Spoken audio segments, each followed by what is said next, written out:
ஓம் நம சிவாய நமக. தென்னாடுடைய சிவனே போற்றி, எந்நாட்டவருக்கும் இறைவா போற்றி. தினமும் பார்த்தீங்கன்னா நம்ம பிரம்ம முகூர்த்தத்தில் அதிகாலையில் எழுந்து பூஜைகள் செய்யும் பொழுதே பார்த்தீங்கன்னா நம்மளுடைய அந்த தலைவிதியே மாற்றக்கூடிய சக்தி அந்த பிரம்ம முகூர்த்தத்திற்கு உண்டு.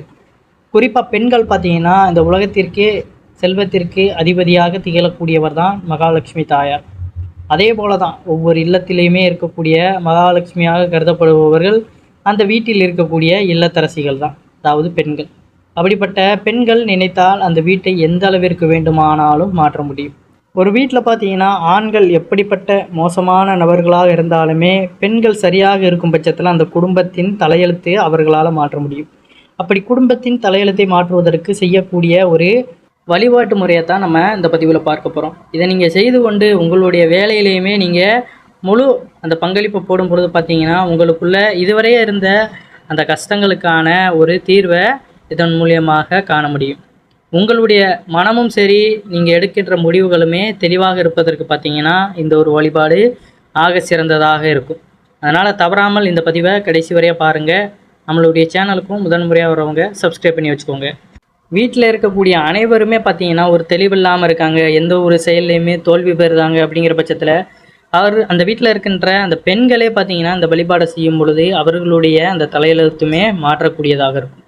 இந்த ஒரு விஷயத்தை நம்ம செய்யும் பொழுது பார்த்திங்கன்னா நம்ம வீட்டில் நேர்மறை ஆற்றல் அப்படிங்கிறது அதிகரிக்கும், இறைசக்தி அப்படிங்கிறதும் அதிகரிக்கும். அதிகாலையில் எழும் பொழுதே ஒரு வீட்டில் அதிகாலையில் இறையாற்றலை நம்ம பெருக்குவதற்கான வழிமுறைகளை செய்யும் பொழுது அந்த வீட்டில் உள்ள எல்லாருக்குமே பார்த்திங்கன்னா அந்த தெளிவு, எல்லா விஷயத்துலேயுமே ஒரு ஒரு சின்ன விஷயத்தை செய்தாலுமே ஒரு சற்று தெளிவாக இருக்கணும் அப்படிங்கிற அந்த ஒரு எண்ணம் இருக்கும். ஏன்னா எல்லா விஷயத்துலையுமே தெளிவாக பண்ணும் பொழுது நமக்கு வெற்றி கிடைக்கும். ஒரு சின்ன விஷயத்தை நம்ம அசால்ட்டாக பண்ணுவோம், இதில் என்ன இருக்குது அப்படின்னு நம்ம அதில் அசால்ட்டாக பண்ணால் கூட பார்த்திங்கன்னா அதில் நமக்கு ஒரு முழு ஈடுபாடு இருக்காது. எல்லாத்திற்குமே பார்த்திங்கன்னா அந்த முழு ஈடுபாடோடு நம்ம செய்யும் பொழுது தான் அந்த செயல்கள்லேயுமே ஒரு இன்ட்ரெஸ்ட் இருக்கும். எதுலேயுமே இன்ட்ரெஸ்ட் இல்லாமல் ஏதோ தானோன்னு நம்ம வேலைகளை செய்யும் பொழுது அதில் எந்த ஒரு தெளிவுமே நமக்கு இருக்காது. அதனால் செய்கின்ற செயல்கள் எல்லாத்துலேயுமே நமக்கு தெளிவு பெறணும்னா இந்த ஒரு வழிபாடு செய்து பாருங்கள், கட்டாயம் நன்றாக இருக்கும். முதலில் பார்த்தீங்கன்னா பெண்கள் பிரம்ம முகூர்த்த நேரத்தில் எழுந்து கொள்ள வேண்டும். பிரம்ம முகூர்த்த நேரம் என்பது பார்த்திங்கன்னா சூரிய உதயத்திற்கு முன்பாக இருக்கக்கூடிய 48 நிமிடங்கள், அதாவது 4 மணிலேருந்து 4:30 மணி இதற்குள்ளே நம்ம எழுந்து கொள்ளணும். அந்த நேரத்தில் எழுந்து வீட்டு வாசல் கதவை திறப்பதற்கு முன்பாக பின்வாசல் கதவு பார்த்தீங்கன்னா இருக்கிற பட்சத்தில் அந்த கதவை திறந்து விட்டு பிறகு முன்வாசல் கதவை திறக்க வேண்டும். அப்படி பின்வாசல் இல்லாத பட்சத்தில் பார்த்தீங்கன்னா முன்வாசல் கதவை நம்ம திறந்துடலாம். இவ்வாறு வாசல் கதவை திறந்த பிறகு பார்த்தீங்கன்னா வாசலை பெருக்கி தண்ணீர் தெளித்து கோலம் போட வேண்டும். இந்த தண்ணீரில் பார்த்தீங்கன்னா சாணம், மஞ்சள், கோமியம் இவற்றில் ஏதாவது ஒன்றை கலந்து தெளித்து கோலம் போட வேண்டும். அடுத்ததாக நிலைவாசலை சுத்தம் செய்து அதற்கு மஞ்சள் குங்குமம் வைத்து 2 புறங்களிலும் பார்த்தீங்கன்னா 2 மலர்களை வைத்து ஒரு சிறிய தட்டை எடுத்து அதற்கு மேலே அகலை வைத்து 2 புறங்களிலுமே தீபம் ஏற்ற வேண்டும். முதல்ல என்ன செய்யணும், வாசல் பெருக்கி கோலம் போட்டதுக்கப்புறம் பார்த்தீங்கன்னா 2 அந்த நிலைவாசல் கதவுல இருக்கும் பார்த்தீங்களா, அந்த 2 நிலைகள்லையுமே மஞ்சள் குங்குமம் வைத்து 2 புறங்களையுமே 2 மலர்கள், ஏதாவது நம்ம வீட்டில் கூட இருந்தால் கூட அந்த மலர்களையுமே நம்ம வைக்கலாம். இல்லைன்னா மலர்கள் இல்லாத பட்சத்தில் பார்த்தீங்கன்னா 2 அகல் விளக்குகள் பூஜை அறையில் ஒன்று ஏற்றிட்டு அதுக்கப்புறம் வெளியே ஒன்று ஏற்றி வைத்து விடுங்கள். அடுத்ததாக வீட்டு பூஜை அறைக்கு வந்து தீபம் ஏற்ற வேண்டும். இந்த தீபத்தை ஏற்றுவதற்கு முன்பாக பார்த்தீங்கன்னா பெண்கள் கண்டிப்பான முறையில் புடவை அணிந்து கொண்டு பொட்டு வைத்து பூ வைத்து மங்களகரமாக இருக்க வேண்டும். ஒரு வீட்டில் பெண்கள் எந்த அளவிற்கு மங்களகரமாக இருக்கிறார்களோ அந்த வீட்டில் பார்த்தீங்கன்னா மகாலட்சுமியின் அம்சம் என்பது இருக்கும் என்று கூறப்படுகிறது. அதனால் பெண்கள் எப்பொழுதுமே தீபம் ஏற்றினாலும் மங்களகரமாக இருந்து கொண்டு தீபம் ஏற்ற வேண்டும். நம்ம பூஜை அறையில் பூஜைகள் செய்யும்பொழுது பார்த்திங்கன்னா எப்பொழுதுமே புடவை அணிந்து கொண்டே செய்யுங்க அப்படிங்கிறது தான். தீபம் ஏற்றுறீங்க அப்படிங்கிற பட்சத்தில் பார்த்திங்கன்னா அருகில் யாருமே உறங்காத மாதிரி பார்த்துக்கொள்ளுங்க. கொஞ்சம் தள்ளி தூங்க சொல்லுங்கள். இல்லை அவர்களுக்கு ரூம் இருக்குது அப்படிங்கிற பட்சத்தில் பிரச்சனையே கிடையாது. நீங்கள் பாட்டுக்கு நிம்மதியாக இவ்வாறான பூஜை முறைகளை செய்யலாம். வீடு பார்த்திங்கன்னா சுத்தமாக இருக்கணும். எந்த அளவிற்கு நம்ம வீட்டை சுத்தமாக பேணி வைத்திருக்கிறோமோ அந்தளவுக்கு நம்மளுடைய வாழ்க்கையும் சுபமாக இருக்கும் அப்படிங்கிறது தான் நிதர்சனமான உண்மை. நம்ம முதல் நாள் சாப்பிட்ட எச்சில் பாத்திரங்கள் அதெல்லாம் பார்த்திங்கன்னா இரவுலேயே நம்ம கழுவி வைத்து விடுவது நல்லது. இரவு சமைத்த பாத்திரங்களை கழுவாமல் வைத்துக்கொண்டு தீபமேற்றினால் அந்த தீபத்தில் பார்த்திங்கன்னா எந்த ஒரு பயனுமே இருக்காது. ஏன்னா நமக்கே தெரியும் வீடு எவ்வளவு நம்ம சுத்தமாக வைத்திருக்கிறோம் அப்படிங்கிறது. அந்த மன நிம்மதியோடு நம்ம தீபம் ஏற்றும் பொழுது தான் பார்த்திங்கன்னா அதுலேயே நமக்கு ஒரு பலன் கிடைக்கும். அவை அனைத்துமே சுத்தம் செய்து வைத்த பிறகு தான் நம்ம தீபம் ஏற்ற வேண்டும். இப்படி இந்த விஷயங்களை எந்த ஒரு வீட்டில் இருக்கும் பெண்கள் மேற்கொள்கிறார்களோ அவர்கள் வீட்டில் இருக்கக்கூடிய அனைவருமே நல்ல வாழ்க்கை முறையும் அமையும் அப்படிங்கிறது தான் நிதர்சனமான உண்மை. பிரம்ம முகூர்த்தம் அப்படிங்கிறது ரொம்ப ஒரு விசேஷமானது. அதனால் தொடர்ந்து இந்த ஒரு வழிபாட்டு முறையை செய்து கொண்டு வாருங்கள். நீங்களே உங்கள் வீட்டில் ஒரு நல்ல ஒரு பிரகாசமான நம்மளுடைய வாழ்க்கை முறை மாறுவதை கண்டிப்பாக உணர முடியும். அனைவரும் இதை தொடர்ந்து முயற்சி செய்து கொண்டு வாருங்கள். அப்பப்போ வீடை சுத்தம் பண்ணுங்க. வீட்டில் எந்த ஒரு அழுக்கும் சேராத மாதிரி உடுத்திய ஆடைகள் அப்படிங்கிறது அழுக்காகிரும் அப்படிங்கிற பட்சத்தில் பார்த்திங்கன்னா அதை அந்த இடத்துல வீசிட்டு போயிடுவாங்க. அப்படியும் நம்ம செய்யக்கூடாது. உடுத்திட்டீங்க அது அழுக்காயிருச்சு அப்படின்னா அதற்குன்னு நம்ம ஒரு வாளிலேயோ இல்லை எதுலேயோ போட்டு நம்ம சேமித்து வைப்போம். அதில் நம்ம போட்டு தனியாக அதை எடுத்து வச்சிடணும். அதை தவிர்த்து பார்த்திங்கன்னா துணிகளை அப்படியே நம்ம கலட்டி போட்டு விடக்கூடாது.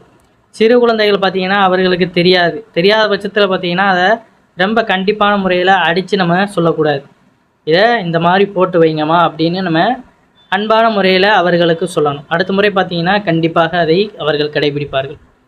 எந்த ஒரு குழந்தைகளுக்குமே பார்த்திங்கன்னா ரொம்ப அடிப்பது போன்ற இந்த ஒரு செயல்பாடுகள்லையுமே பெண்கள் ஈடுபடக்கூடாது.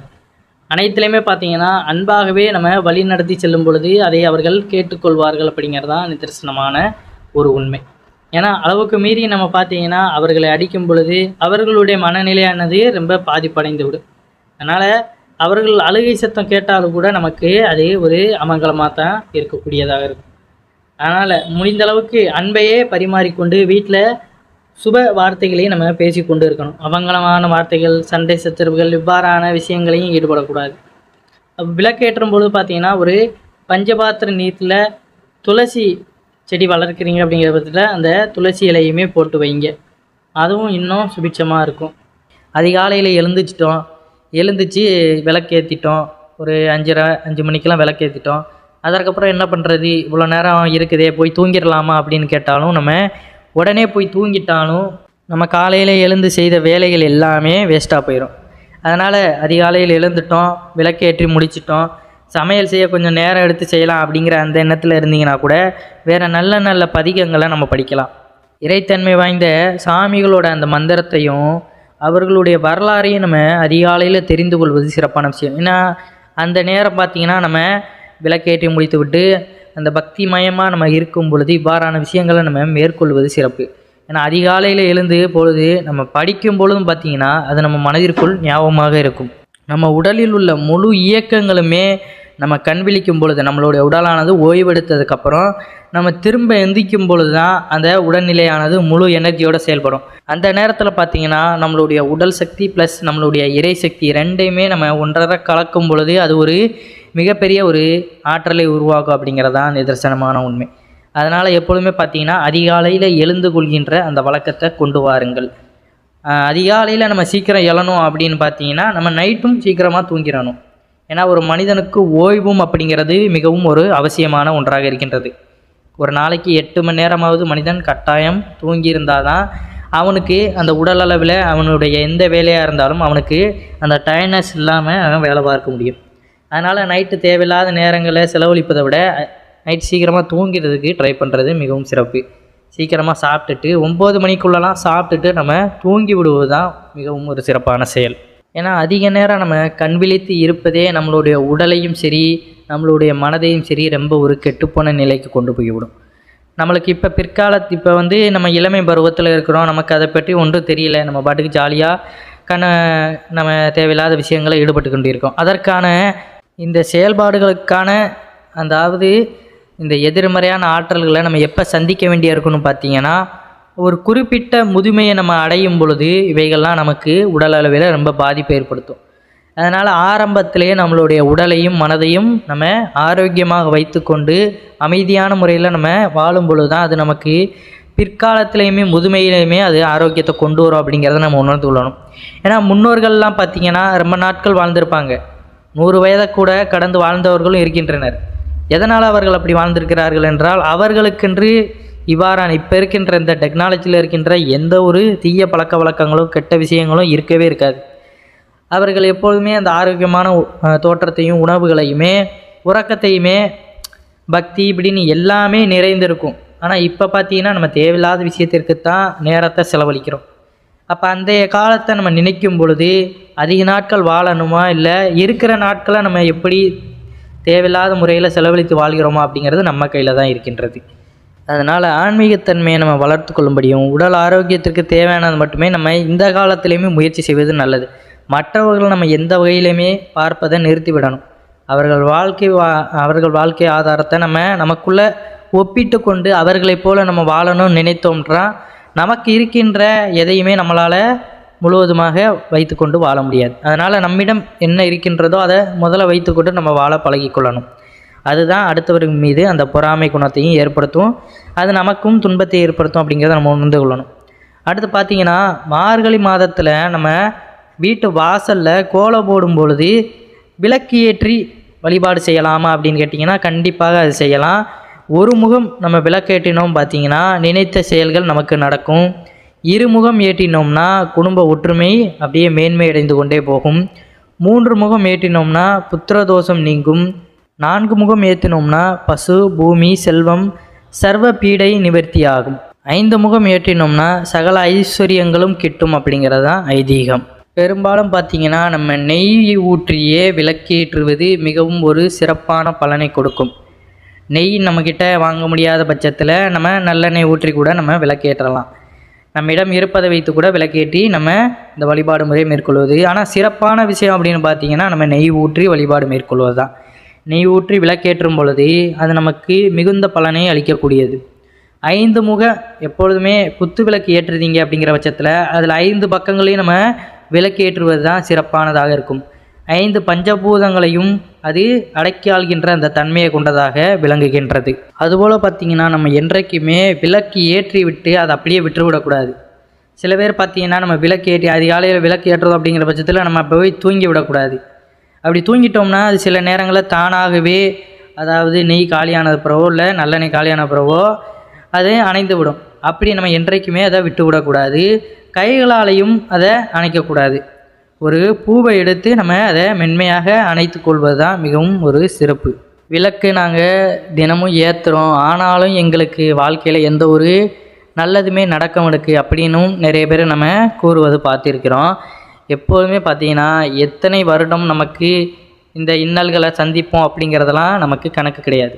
செய்கிறது ஒழுக்கத்தோடு நம்ம நேர்மையோடு போகும் பொழுது அதற்கான பலனானது எப்படியாவது நமக்கு வந்தடையும். அதுவரை நம்ம காத்திருந்து தான் அதை பலனை நம்ம பெற்றுக்கொள்ள வேண்டிய ஒன்றாக இருக்கும். நம்ம இப்போ யோசிக்கிறோம் பார்த்திங்களா, இவ்வளோ நாள் பண்ணுறோமே நமக்கு எதுவுமே நடக்க மாட்டேங்குது அப்படிங்கிற அந்த ஒரு கணம் நம்ம சிந்திக்கும் பொழுதே நம்மளுடைய செயல்கள் அனைத்துமே வீணாகி போய்விட்டதற்கு காரணமாகத்தான் இருக்கும். செய்கிறத நம்ம முழு ஈடுபாடோடு செய்து கொண்டே இருக்கும் பொழுது தான் அதற்கான பலனானது நமக்கு கிடைக்கும் அப்படிங்கிறத உணர்ந்து கொள்ளணும். அதற்கு எந்த நேரம் காலம் அப்படிங்கிறதுலாம் அவசியம் கிடையாது. நம்பிக்கை அப்படிங்கிறது தான் ஒன்றாக இருக்கின்றது. அதுதான் நமக்கு முழு சொத்தாக இருக்கணும் அப்படிங்கிறத உணர்ந்து கொள்ளுங்கள். அதை தவிர நமக்கு இவ்வளோ நாள் பண்ணுறோம் எதுவுமே நடக்க மாட்டேங்குது அப்படிங்கிற அந்த பேச்சுக்கெல்லாம் நம்ம இடம் கொடுக்கக்கூடாது. தினம்தோறும் நம்ம வழிபாடு முறைகளை மேற்கொண்டு கொண்டே இருக்கிறோம் அப்படிங்கிற பட்சத்தில் ஒரு நாள் அதற்கான பலனானது நமக்கு ஏதோ ஒரு வழியில் வந்தடையும் அப்படிங்கிறதையும் முழுவதுமாக நம்ம புரிந்து கொள்ளணும். தினசரி விளக்கு ஏற்றுங்க. கட்டாயம் பார்த்திங்கன்னா அதிகாலையில் எழுந்து பிரம்ம முகூர்த்தத்தில் விளக்கேற்ற அனைவருக்குமே நல்ல பலனானது கிடைத்து கொண்டே தான் இருக்கும் அப்படிங்கிறதான் நிதர்சனமான உண்மை. அதனால் எந்த ஒரு கெட்ட எண்ணத்தையும் நம்ம யோசிக்க தேவையில்லை. நல்லதே நம்ம நினைத்து கொண்டு இறைவன் வழி நம்ம பின்பற்றும் பொழுது அது நமக்கு நல்லதாக தான் நடக்கும். எந்த ஒரு சந்தேகமும் நமக்கு தேவையில்லை. இறை வழிபாட்டுக்குள்ளே நம்ம நுழைந்துட்டாலே நமக்கு எந்த ஒரு சந்தேகமும் அந்த நேரத்தில் வரக்கூடாது. இதை பண்ணால் நமக்கு வெற்றி கிடைக்குமா அப்படிங்கிறது மட்டும் நம்ம இறை வழிபாட்டில் நினைத்து விடக்கூடாது. கட்டாயம் கிடைக்கும் அப்படிங்கிற அந்த எண்ணம் தான் நமக்குள்ளே இருக்க வேண்டும். ஏன்னா கேள்விக்குறியோடு நம்ம எதையுமே செய்தாலுமே அது நம்மளுக்கு கேள்விக்குறியாக மட்டும்தான் இருக்கும். வெற்றி அடைவோம் அப்படிங்கிற அந்த எண்ணத்தில் நம்ம செயல்படுறோம் அப்படிங்கிற பட்சத்தில் அது வெற்றி அடைந்துருச்சு. அதுதான் நிதர்சனமான உண்மை.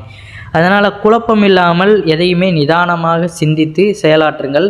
அதில் நமக்கு எப்பொழுதுமே நன்மைகளே கிடைக்கும். பிரம்ம முகூர்த்தம் அப்படின்னாலே அது நமக்கு வெற்றி தரக்கூடிய ஒரு நாளாகத்தான் இருக்கும். அதிகாலையில் எழுந்துட்டீங்க அப்படின்னாலே அன்றைய நாள் உங்களுக்கு சந்தோஷமாகவும் நிம்மதியாகவும் போய் சேரும் அப்படிங்கிறது தான் நிதர்சனமான ஒரு உண்மை. அதனால் எல்லாருமே அதிகாலையில் எழுந்து கொள்கின்ற அந்த பழக்கத்தை கொண்டு வாருங்கள். அதுதான் நமக்கும் சரி, நம்மளை சுற்றி இருப்பவர்களுக்கும் நம்மளுடைய வீடுகளுக்கும் அது நல்லதை கொடுக்கும் அப்படிங்கிறதை உணர்ந்து கொள்ளுங்கள். நல்லதே நினைப்போம், நல்லதே நடக்கும். அதுதான் உண்மையான கருத்து. அனைவரும் இறையருள் பெற்று என்றும் நலமுடன் வாழ வேண்டும்.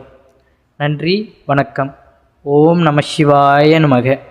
நம்மளுடைய சேனலை உங்களுடைய நண்பர்களுக்கும் பகிர்ந்து கொள்ளுங்கள். அவர்களுக்கும் இது ஒரு நல்ல பயனுள்ள தகவலாக இருக்கும். அவர்களும் இதை பின்பற்றி வாழ்க்கையில் மேன்மையடைவார்கள்.